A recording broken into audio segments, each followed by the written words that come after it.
Drake, certified lover boy, certified oh, sorry, just a slip of the tongue.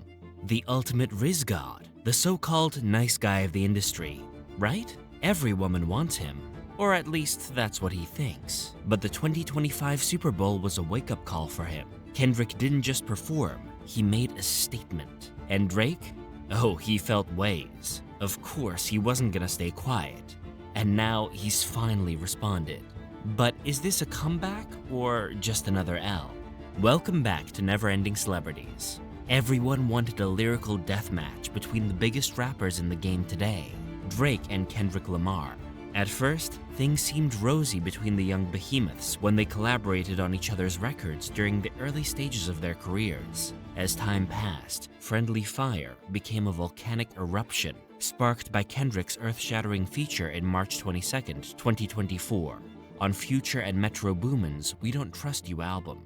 The pair's first collaboration came from Kendrick's appearance on Buried Alive Interlude from Drake's 2011 studio album, Take Care.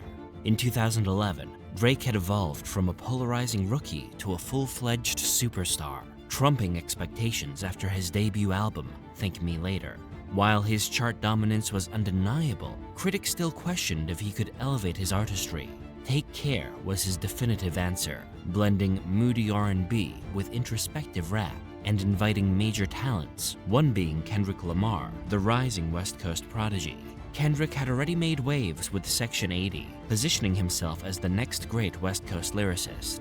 Drake, recognizing this momentum, allowed him to shine on Buried Alive Interlude, where Drake's ego was at an all-time high.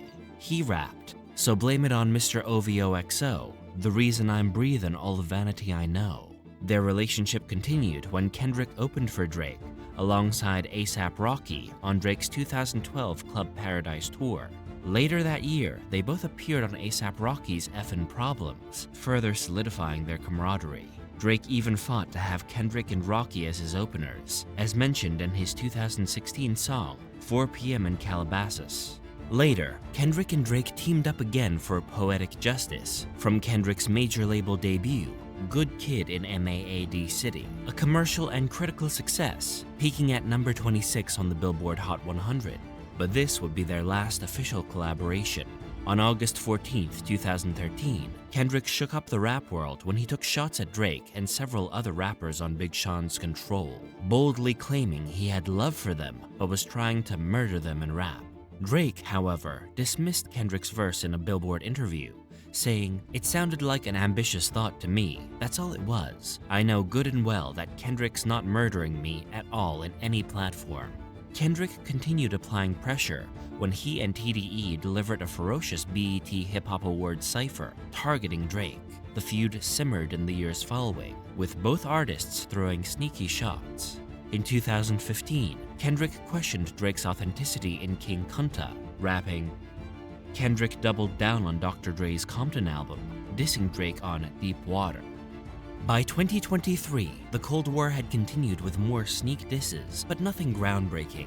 That changed when Drake and J. Cole collaborated on First Person Shooter, a track where Cole dubbed them as part of the Big Three alongside Kendrick. Kendrick didn't hold back when he featured on Future and Metro Boomin's Like That on March 22, 2024. He openly mocked the idea of the Big Three, rapping. Days later, Drake responded during a tour stop in Florida, cryptically saying, "A lot of people asking me how I'm feeling, but that was just the beginning." Kendrick returned with Euphoria, a 6-minute lyrical massacre. He called out Drake's ghostwriting, fashion sense, and rap credibility, even questioning his use of the N-word. Within 72 hours, Kendrick ambushed Drake again with 616 in LA, suggesting Drake's inner circle had a mole leaking secrets. Drake clapped back with Family Matters, dismissing Kendrick's accusations, but Kendrick's retaliation was swift, releasing Meet the Grahams, a ruthless expose where he labeled Drake a deadbeat father, accused him of hiding a second child, and alleged OVO was harboring pedophiles. Within 24 hours, Kendrick dropped Not Like Us. The track's cover art showed Drake's Toronto mansion marked with sex offender symbols. For context, this wasn't just a random jab. Drake had previously been criticized for his questionable friendships with much younger women, including Stranger Things star Millie Bobby Brown, who was 14 when she called the rapper a great friend and role model. Combine that with a resurfaced 2019 video of Drake kissing and touching a 17-year-old girl when he was 23, and, well, let's just say Kendrick knew exactly what he was doing with that line. Drake responded with The Heart Part 6, dismissing the secret daughter rumor and alleging he planted fake intel to mislead Kendrick. He also turned the tables on Kendrick, implying that his fiancée, Whitney Alford, may be pregnant with a child fathered by Dave Free, Kendrick's business associate. Despite Drake's rebuttals, Not Like Us debuted at #1 on the Hot 100, securing Kendrick his 4th #1 hit. And here we are, the biggest peak of the Drake versus Kendrick war, the Super Bowl. Not Like Us has become the unofficial anthem of 2024. It was blasted at clubs, played at sports events, and even found its way into commercials. So when Kendrick was announced as the halftime performer of the Super Bowl, it felt like the ultimate victory lap. But not everyone was celebrating. Like who else? Well, the New Orleans native Lil Wayne, one of hip-hop's biggest legends, was noticeably absent from the Super Bowl lineup, despite the game taking place in his hometown. Fans weren't happy. The loudest voice, Nicki Minaj, took to social media to blast Jay-Z's Rock Nation, which helped organize the halftime show, implying that Kendrick's selection was politically motivated rather than earned. Drake, a longtime Wayne protege, co-signed Nicki's frustration, though he didn't comment directly. But Kendrick, he didn't care. As if the Super Bowl gig wasn't enough, Kendrick delivered another nuclear strike, dropping his 6th studio album, GNX, just before the game. The surprise album set the internet ablaze. He aired grievances with Lil Wayne, Snoop Dogg, and even parts of the industry he felt had turned against him. Though Kendrick never named Drake directly on the album, it was clear he wasn't looking to squash the beef anytime soon. The battle lines were deeper than ever. Less than 48 hours after Kendrick's album dropped, Drake surfaced on a Kendrick livestream with Canadian streamer XQC, sitting back with a drink in hand. Drake laughed off Kendrick's latest shots. "I'm here, as you can see, fully intact, mind, body, and soul. In case you were wondering, right?"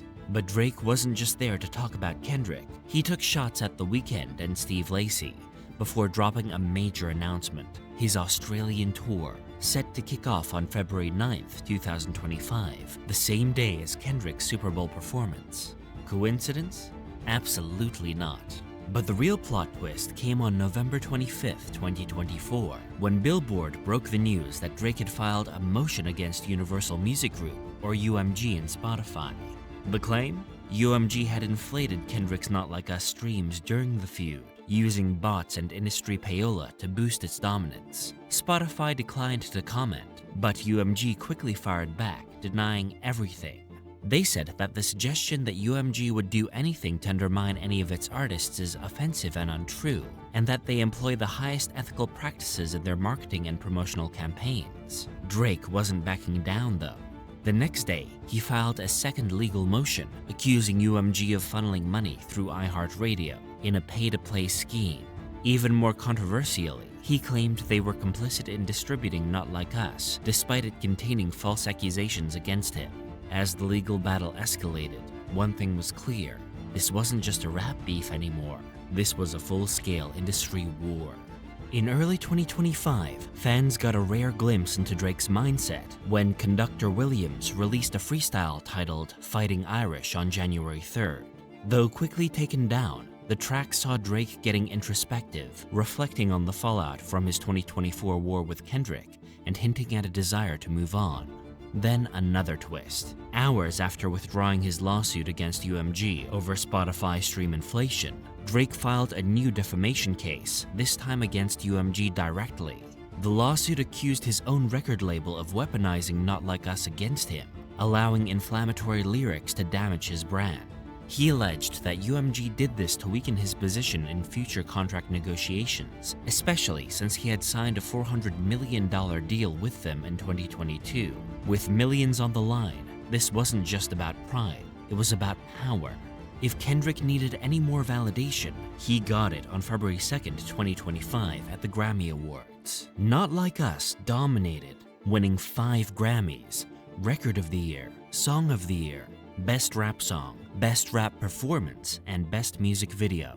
When he accepted his Grammys, he showed up wearing a full Canadian tuxedo, a clear shot at Drake's homeland. At this point, is it even a battle? By now, it's hard to pinpoint exactly why these two have been at odds for over a decade. Ego? Competition? A genuine disdain for each other? All of the above? The biggest question leading up to the Super Bowl wasn't who's gonna win the game, but rather, will Kendrick actually perform Not Like Us? Legal drama, lawsuits, and threats of financial hellfire from Universal Music Group had made it unclear whether he'd be able to. From the moment he took the stage at Caesars Superdome, the anticipation was thick enough to cut with a knife. Then, just as the crowd braced for it, he almost played the song before stopping himself with a smirk, literally dancing the crip walk on stage while he rapped, with Party Next Door, including a track called Give Me a Hug, in which he fired back at Kendrick